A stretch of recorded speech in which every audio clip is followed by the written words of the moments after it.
Okay guys, I'm here to address a hurtful statement I made a few videos ago. I stand by what I said. I'm not a sexist, nor do I condone being a sexist. But, I mean, that's what I said, and if you don't like it, you can go away. Now, I understand that many of you are upset by what I said, because to you it may have seemed hurtful. But you have to understand, and you have to look into yourselves to find the problem, because some of you may be jealous of what I've made for myself or created for myself, and that's not my problem, that's your problem. But now it's time for the talking hour. No, what's it called again? The Sockjig Sneaker Podcast. Is not wearing Fear of God essentials in the summer?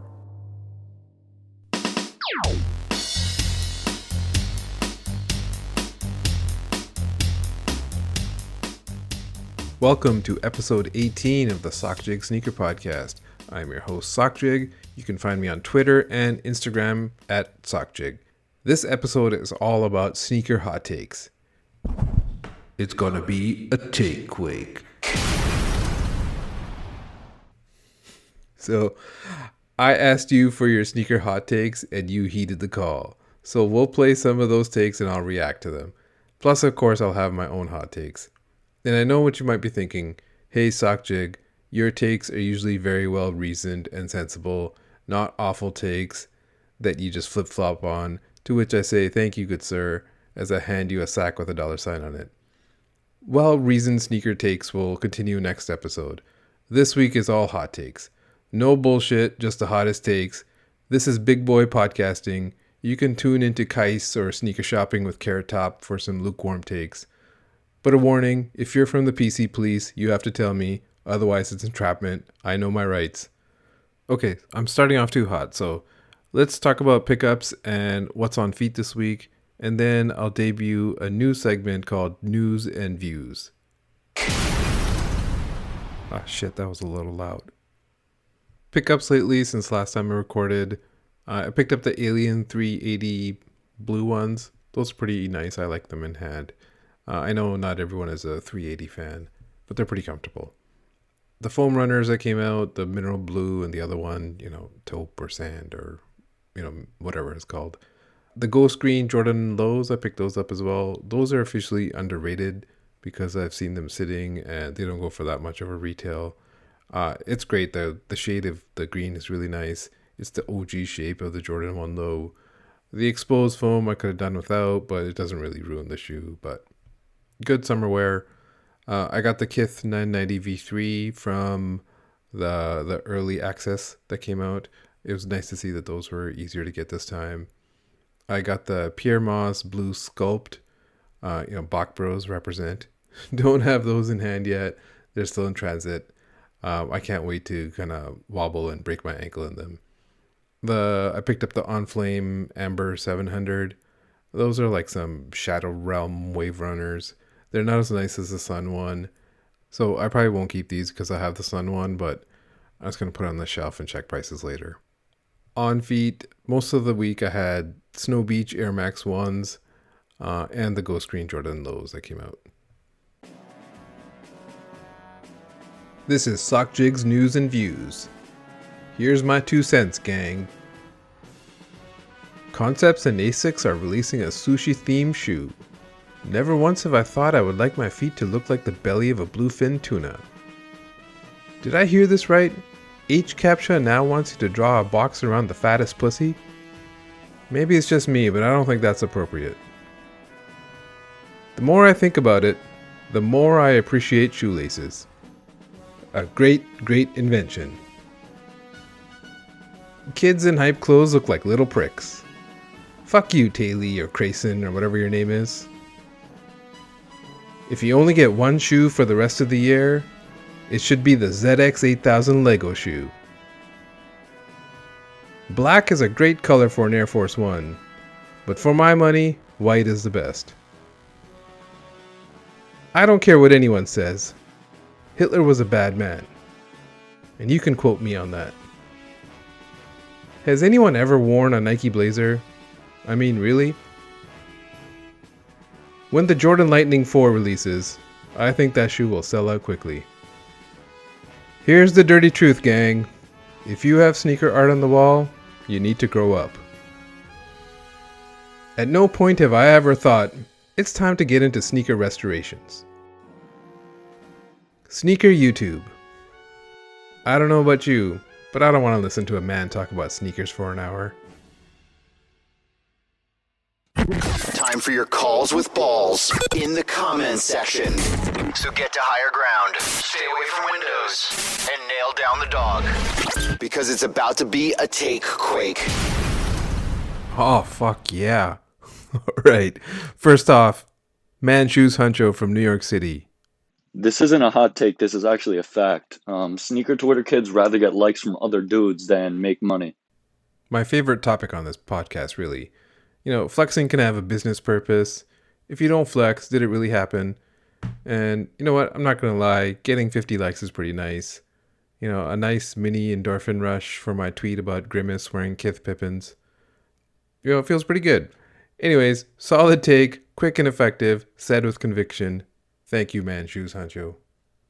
Hey, Sockjig. My partner compelled me to provide a hot take as we are both sneakerheads. I'm new to your pod and I'm a new fan, but my hot take is remove all binary sizing. I'm over it. You know, there's nicer silhouettes and nicer colorways that are being provided only for men in men's sizing.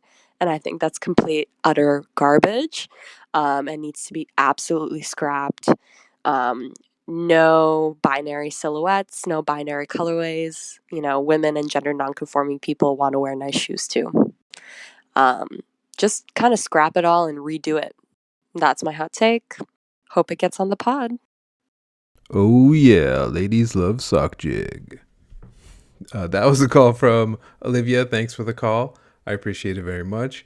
You know, I had to look up what binary sizing meant. I was like, oh shit, a new inclusive term just dropped. You know, I think it just means make all hype sneakers available in all sizes. An example is this weekend's, those Ronald McDonald Jordan 1s that are coming out. Those are only available in sizes 8 to 13 in most places that I've seen. I don't even think they come in GS sizes. Sometimes Europe has them in men's sizes in, you know, size 4, 5, or 6. And that's what Olivia is saying here, that all those ones should be available in all the places.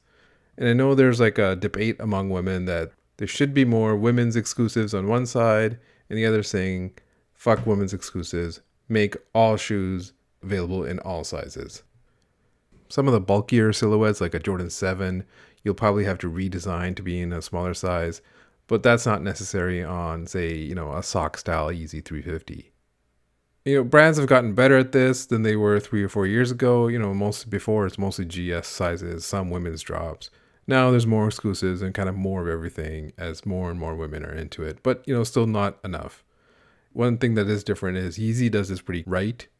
You know, Jordan does it pretty well, better than before, and things like, you know, Nike SB doesn't do it very well at all, and some of those shoes are made but not always available. You know, brands can make these, but it's not always up to the brands. Stores have to order them. These Lily made Jordan 1s, the Connects Colors ones that dropped, they were available in a size range of 8 to 13 women's, even though 7W is probably the most common women's size. So it's a women's exclusive, women's shoe, but none of the Canadian stores were like, let's get them all for men, basically. You know, you can actually just look at the resale market and see that women have a lot of control over what resells these days. Women love Yeezys. You know, the prices of the size 5.5, 6 are way higher than size 8.5, 10.5. Here's a hot take. Yeezy is still hot because women have carried it the whole time. You know, anytime I've seen a cream 350 on foot, it's been on a woman, not on a man. It's the same for Jordan 1, GS, mids and lows. You know, lately they've cooled off, you know, probably because, you know, the Nike controversy with China and where the cotton is produced. And, you know, Chinese citizens were like, yo, chill. Jinping says we're off Nike right now. Chill. So, you know, mids and lows and all that GS stuff has gone down a little bit lately. And the other, the best example of this is also the Air Force One. Obviously everyone wears the Air Force Ones, but you see it a ton on women.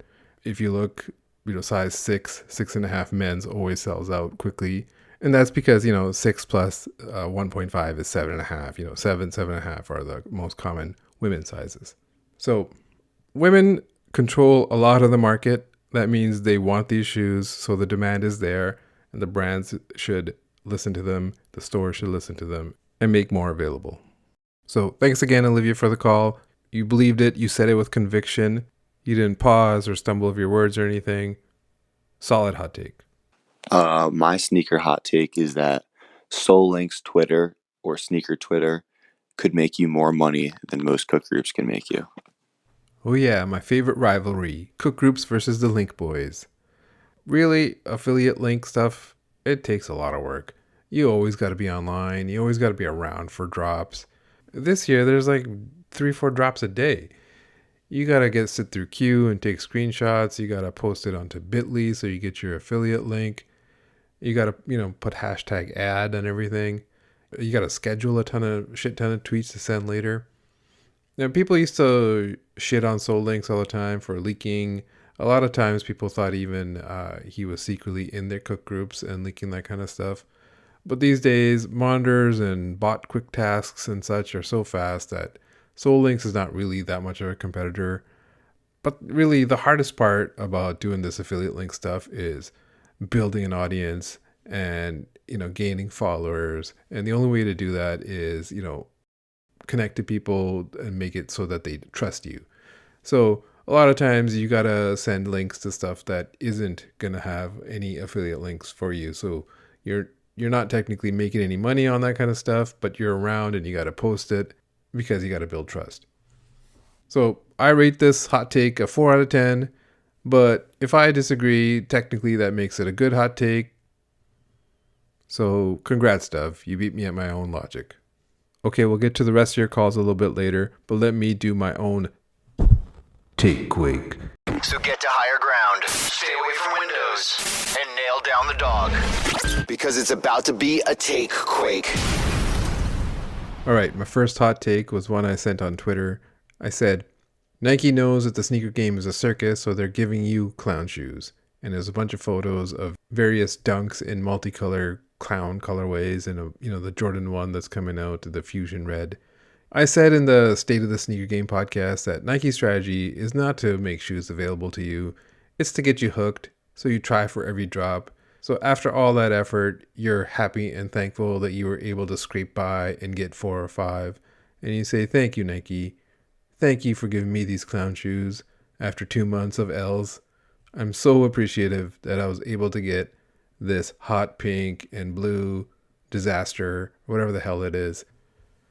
The alternate hot take here is that Jordan Brand is trying to cool the resale market by making Ronald McDonald shoes. They're sick of the Ann Hebert jokes, and they're sick of people complaining about resale and botters and all that shit. So they're like, what can we do to cool the market? Ronald McDonald shoes. Even hotter take, big companies want you to wear the uniform of a minimum wage worker so they can pay you less. Stay woke.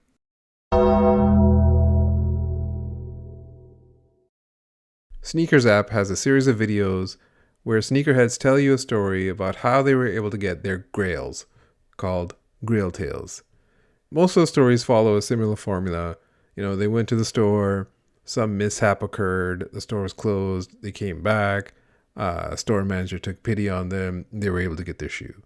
Some even tell stories where they just paid resale. It's all fun. You already know there's going to be a happy ending. So, I saw a couple, Twitter and YouTube people on there. But what Nike is really doing here is they're normalizing the chase. You need to jump through a bunch of hoops to get your favorite shoes, to get your grails. We're not just going to give it to you. You better pray that you just happen to walk into the store when they got a late shipment of Atmos Air Max 1s. Because we're not just going to give it to you. Why would we just do that? No one tells a story about how they, thought about a sneaker for weeks, saved up money, went to the store, and then bought it. That's not a Grail tale. Nike is basically telling you, you literally need a fairy godmother to give you a glass slipper.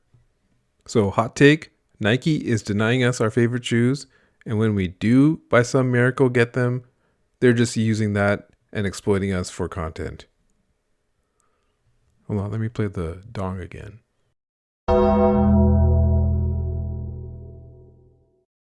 Let me go long on my Daniel Arsham hot take I tweeted a while back.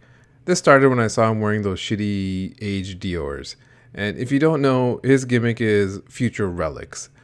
Pop culture items found in the future. So they're like crystallized or made to look old. Some of them are really nice. Some of them are artwork. Some are clever. But recently he came out with this Pokemon future relic.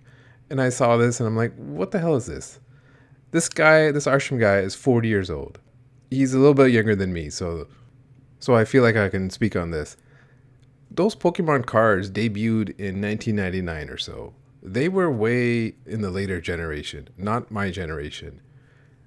You know, I think they debuted a little bit earlier in Japan from what I saw on Wikipedia 10 minutes ago. But in North America, it was around 99. There's no way in hell 20-year-olds were playing Pokemon when we were in university or college. It was almost all little kids at first.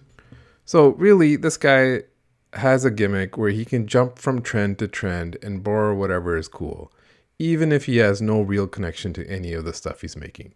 So all the artwork that he's making, he's just making because it's trendy and not making any artistic statement. Is he making future relics of any of the dated items that aren't cool? Are there Dungeons and Dragons cards? Where's the Commodore 64? That actually might be cool. Where's the California Raisin statue? Where's the Cubert? I want to see a crystal Cubert. How about a crystallized can of Crystal Pepsi? If he did that, I would believe it. These are all dated cultural items that were shitty then and are shitty now. I should have realized this guy was not my type of guy when he was a big supporter of Hidden New York. And he's the type of guy, as soon as his Adidas deal ended, he's only wearing hype Nikes ever since then. The tragedy is that he's shown he's capable of doing way better work. He's got a lot of skills. And when you have that kind of skill, you can say a lot. There's an artist, Scott Listfield, who does paintings of a lone astronaut in these like weird landscapes and similar kind of thing where an astronaut is looking on a field and there's Godzilla or somewhere in the background. So you can do this kind of stuff and make some sort of statement on, where we are, what we are as a society. And that's what I thought he was trying to do. But then now he's just jumping from trend to trend. So it went from cool and interesting to art with no heart, no soul. And if you're making art with no heart, no soul, that's not art, that's commerce. And that's basically the most brutal critique you can give any artist, that your art has no soul. If the art thing doesn't work out, he can always become a Kith model like Victor Cruz.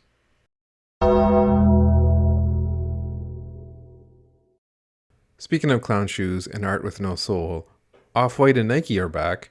And sure, there's a Big Bird Air Force One coming out, and it's a museum thing, so that will probably be a repeat of the MCA, and that's fine. But really, what I really wanted to talk about are those 50 dunks that are coming out. Who really wants these? I guess the first question is, how are they releasing? It's most likely probably region exclusive, or, it might be interesting that you buy it and you get one of the 50 and you don't know what you're getting. But like the Salehi water shoe, it's kind of sad when the mock-ups are better than what's been leaked so far. When the 10 first came out, I was all for wearing the zip tag with the shoe. It's essentially a deconstructed art project and you should wear it as it is. Some people even left those made in China white tags on. I haven't worn an Off-White in a while, but now I don't think I'd wear the zip tie with it. And that's a sign that you're getting tired of it. And introducing 50 dunks that are all slightly the same. Some of them will have the aged look and some are just total black. Are 50 dunks really going to bring back the energy? In Nike talk, that's capital NRG. Are 50 dunks really going to hype up Off-White to the pinnacle and make you forget about the 10? No, it's going to dilute it. It's going to be the cooler and kill it off. But of course, everyone's going to talk themselves into it. At this point, Off-White is played out, just like 350s were 2 years ago.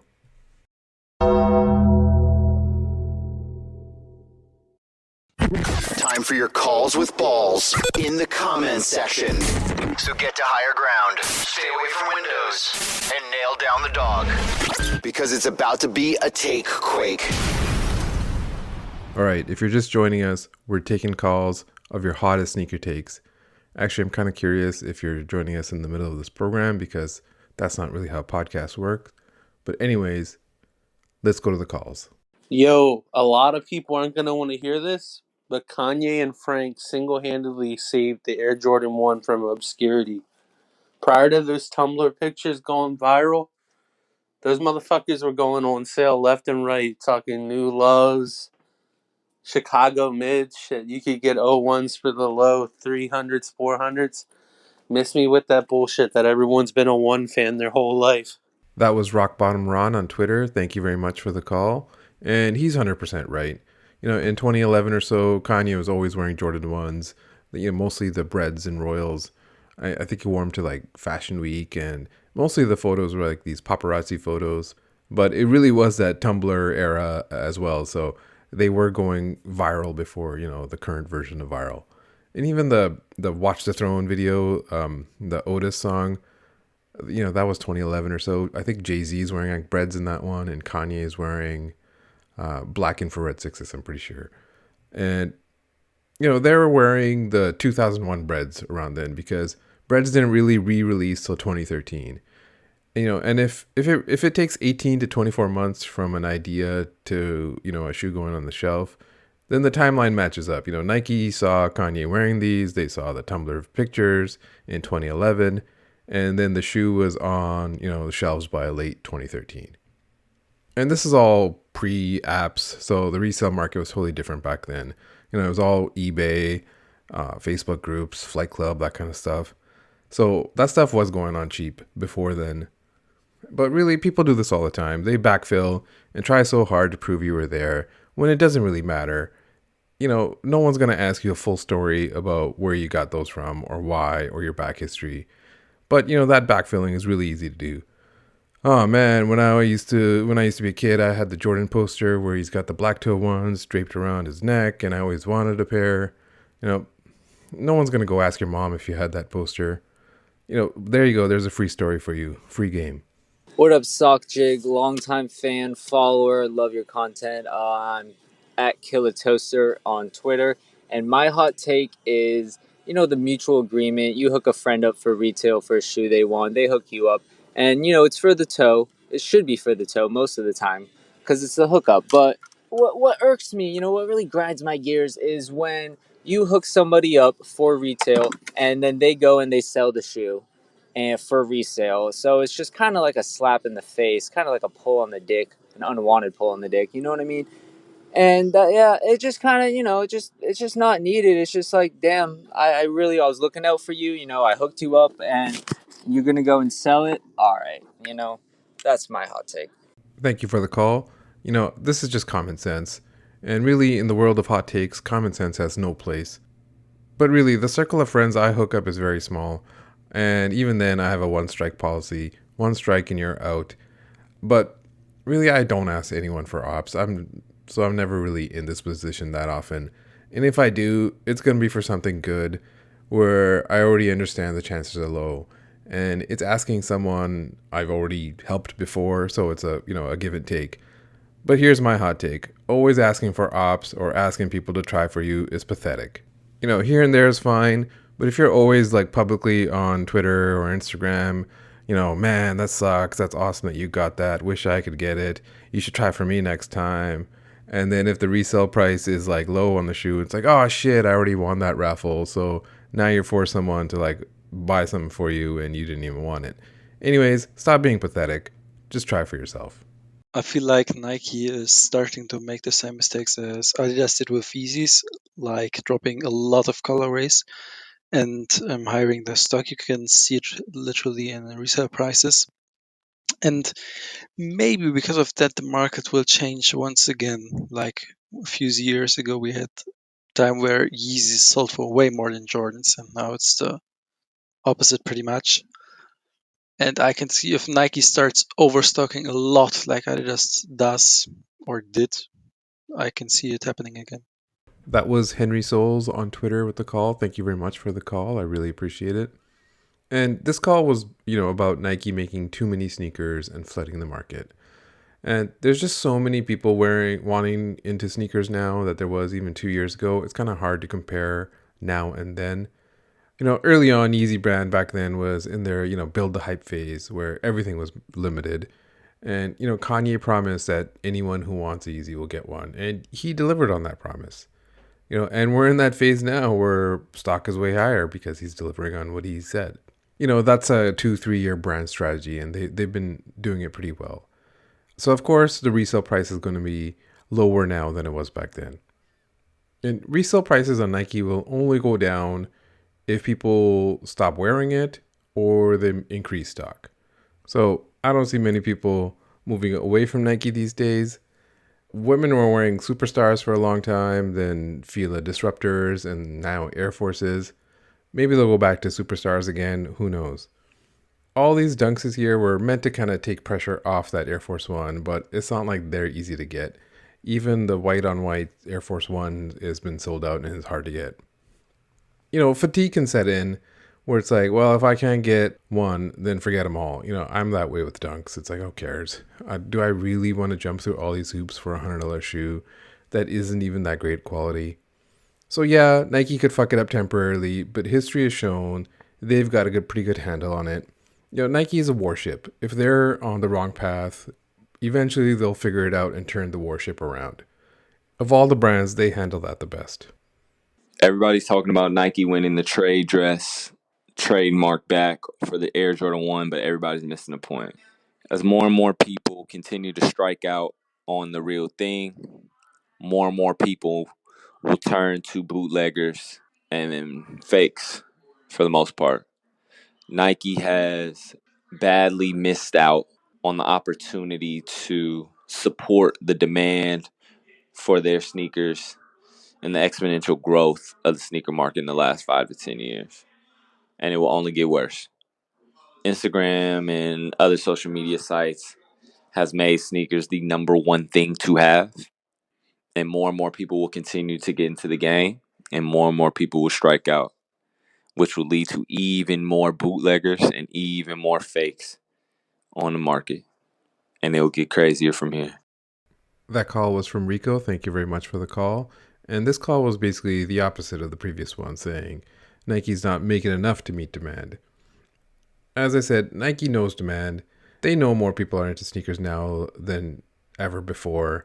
And Nike knows that if they make a lot, then no one wants it. It's like, dog, it's sitting. I think I'm all right. I might wait till they go on sale now. That's what Nike doesn't want. Every day, basically, Nike tells you that we know more about what you want than you do. Nike will still have their big 5 or 6 drops every year that'll keep people happy. The holiday 11s, these patent bred ones will probably be in bigger numbers than is usual.